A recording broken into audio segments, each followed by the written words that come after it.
Welcome to our second event in the Terranaut Almanacs series. The question this evening is not so complicated. Yes, I think we can produce clean energy at a scale large enough to make an impact. We're on a natural 50 to 100-year energy transition. It's not technology that's the barrier.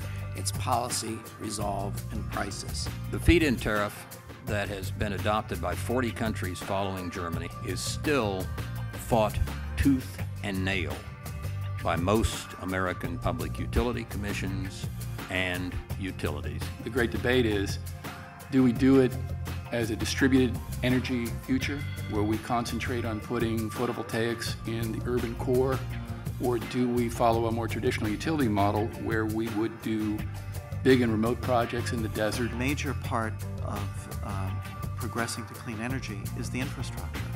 You need to build it into the infrastructure as you go. We need the wind power just to achieve the incremental population growth in this country. We cannot afford to shut down nuclear power plants or to take oil or coal out of the equation. The quickest thing that we can do in terms of climate change on a national scale is to shift from coal to abundant and relatively low-cost gas. If we want to displace coal, how are you going to displace coal? You got to find jobs for those people. Well, name a technology that can produce jobs to the same degree that agriculture can produce jobs. About 80% of the growth in world energy over the next 20-25 years is not going to occur in the United States, Europe, or Japan.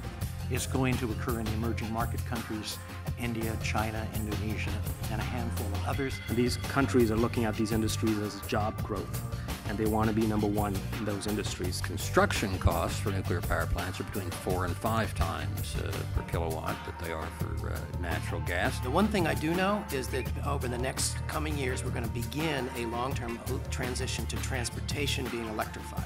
I don't think we're going to have one type of vehicle fleets.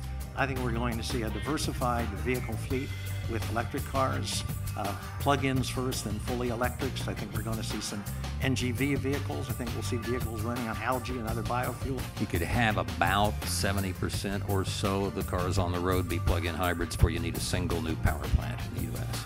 It's all nighttime charging and time-of-day pricing. On 3 days out of 4, the average plug-in hybrid that has a 40-mile battery range is an all-electric car. It's more than the Manhattan Project and the Moon Project. Those each were about 4 years. It's a long-term commitment nationally.